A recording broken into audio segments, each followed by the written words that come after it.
यह Delhi railway station की सच्ची घटना है जो मुझे अंदर से हिलाकर रख दी, जिसे मैं अपने जीवन भर नहीं भूल पाऊंगा। मेरा नाम अंकित है। अभी हाल ही में मेरी शादी हुई है। दिल्ली में मुझे लगभग 3 साल हो गए। जब मैं अपनी पत्नी को साथ रहने लेकर आया तो हमने एक नई जगह किराए का कमरा लिया। हम दोनों बहुत खुश थे, पर मेरी खुशियों को किसी की नज़र लग गई। मेरे रिश्तेदार जो गांव में रहते थे, उनके घर शादी थी, तो हम दोनों गांव जाने के लिए रेलवे स्टेशन गए, जहां से हमें गांव के लिए ट्रेन मिलती। पर जैसे ही हम गांव के लिए रवाना होते, मेरी पत्नी की तबीयत एकदम से खराब हो गई। हम अपने घर वापस लौट गए। हमने साथ खाना खाया, मैंने पत्नी को दवाई दी और हम सोने चले गए। रात में अचानक मेरी नींद खुली तो मेरी पत्नी बिस्तर पर नहीं थी। मैंने देखा तो वह घर की छत पर थी। उसको देखकर तो मेरे रोंगटे खड़े हो गए।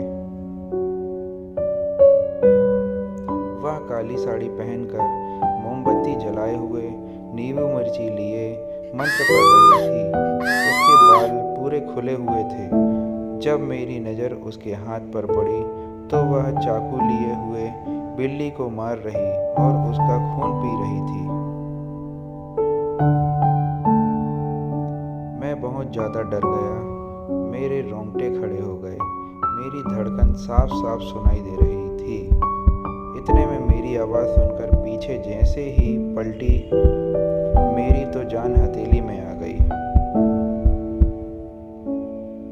इतना भयानक चेहरा था वह, खून से लथपथ, आंखें बड़ी बड़ी, धारदार दांत, उल्टे पैर।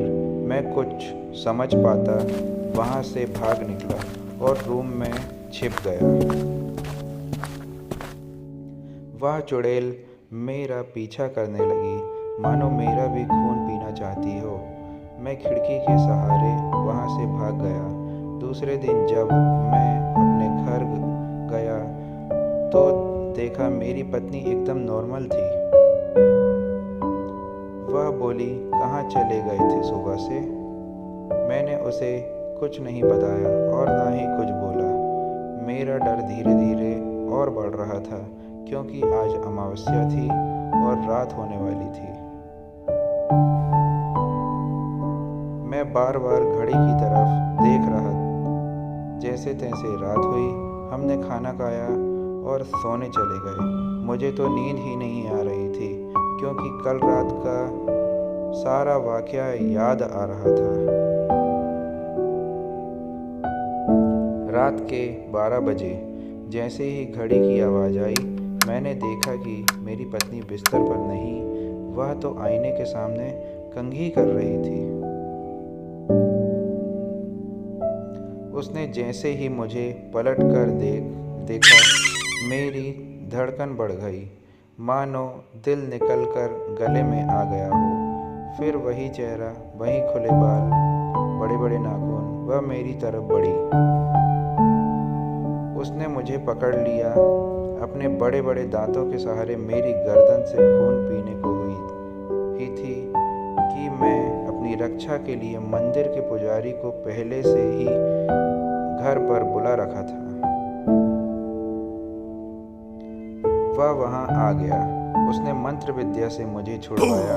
पुजारी ने चुड़ैल से पूछा कि कौन है तू, इसकी पत्नी के अंदर कैसे आई? तो वह बोली, मैं रेलवे स्टेशन से आई हूँ। यह दुल्हन के जैसे तैयार थी। जैसे ही यह दोनों स्टेशन में लगे इमली के पेड़ के पास पहुंचे, मैं इसके अंदर समा गई। पहले मैंने इसका खून पिया, अब मैं तुम्हारा पीऊंगी। अब मैं आज़ाद हो चुकी हूँ।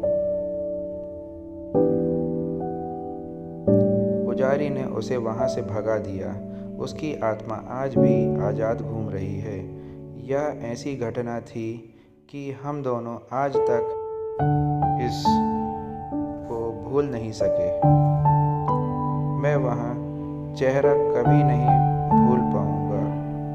उसको याद करके हमेशा मेरे रोंगटे खड़े हो जाते हैं और मैं और मेरी पत्नी बहुत डर जाते हैं।